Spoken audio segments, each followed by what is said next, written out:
The 26th of July started an 8-game homestand for Toledo. The Norfolk Tides were the first team in town to take on the Mud Hens. The game was tied 2-2 going into the 5th inning when the Norfolk Tides' Jake Fox doubled, scoring Kyle Hudson and Matt Engel.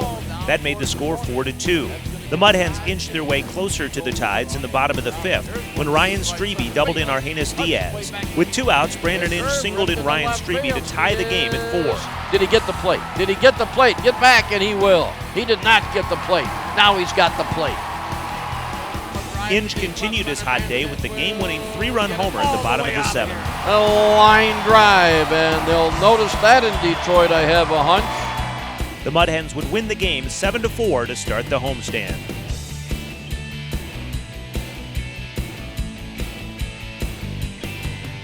On the 27th, the Hens got off to an early lead in the first inning when Casper Wells doubled in Timo Perez. Wells was at it again in the 5th inning when he tripled in Ryan Strebe. And Casper hits one to deep left center field. And it is going to be off the wall, headed back to center field. Scoring Strebe, Casper to third, and they're going to hold him with a triple. The Hens led 3-1 at this point. Later in the 8th inning, the bases were loaded when Jake Fox stepped to the plate. Fox hit a bases-clearing double, scoring Carlos Rojas, Kyle Hudson, and Ryan Adams. Watch this throw. Can't even see Casper Wells when he let go of that one.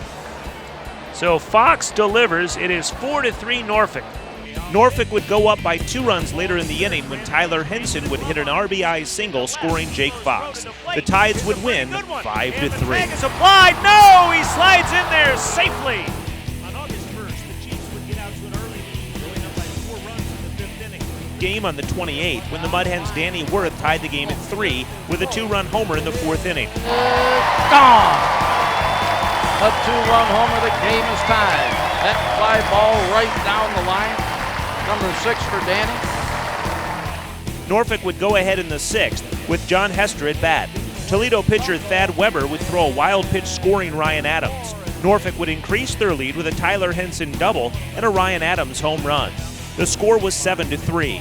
It came down to the bottom of the 9th when Jeff Salazar homered to right field, tying the game at 7. Salazar has done it again. For the second time this month, Salazar with a 9th inning tie home run. To extra innings we go. Once again, it was Jeff Salazar who played the role of hero when he singled a soft line drive to right field, scoring the game-winning run. It is over. The Hens win it. Timo, yeah, he scores from second. And Salazar, he has done it. And look at him, he's trying to get away.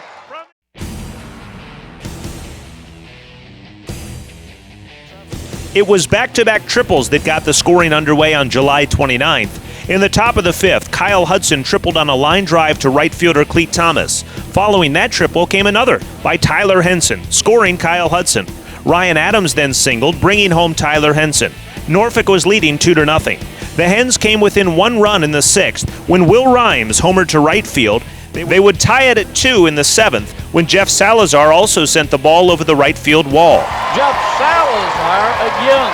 Wow, what a couple of days he's had, and we're tied at 2. With the game tied in the bottom of the 8th, Ryan Strebe would hit one out of fifth-third field to win the game 5-2. Wall looking up is Wildansky, and you could put that one in the home run column. In front of 11,000 fans on July 30th, the Hens would jump out to an early lead. In the bottom of the 1st, Ryan Strebe singled, scoring Will Rhymes. Toledo would lead 2-0 going into the bottom of the 3rd when Brandon Inge sent a home run out of here on a deep fly to left field.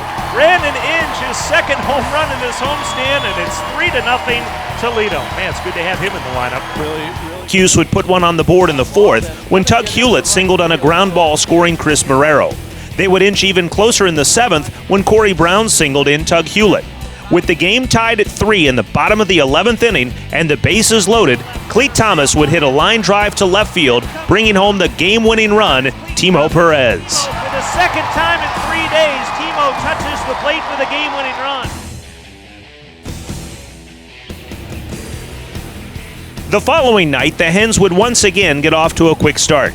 This time it was Ryan Strebe who got the scoring started in the 1st, with a single scoring Brandon Inge. It didn't take long for the Chiefs to tie it up. Jesus Valdez would hit his 7th home run of the season in the very next frame. Syracuse would go on to put up a 4 spot in the 8th inning.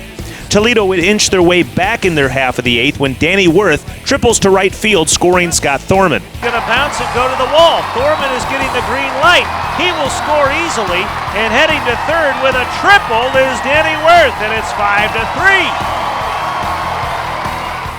The next batter was Cleet Thomas. He hit a sharp ground ball to center, scoring Danny Worth. The score was now Syracuse 5, Toledo 4. That was until Scott Thorman hit a 9th inning grand slam, the first for the Mud Hens this season, to right field to solidify the victory for the Mud Hens. Grand slam!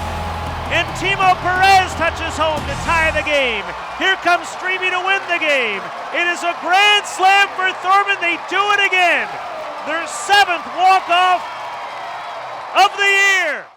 On August 1st, the Chiefs would get out to an early lead, going up by 4 runs in the 5th inning when Chris Marrero singled on a sharp line drive to right, scoring Jeff Frazier. They would continue to dominate in the 5th with a Jesus Valdez single, scoring Matt Antonelli to go up 6-0. There was a slight glimmer of hope in the 7th when Brandon Inge hit a bases-clearing double, scoring Argenis Diaz, Max St. Pierre, and Will Rhines. The final for this game was Syracuse 8, Toledo 3.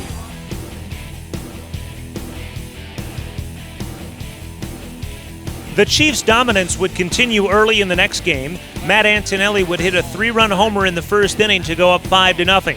That was followed by a Carlos Maldonado home run that put the Chiefs up by 7.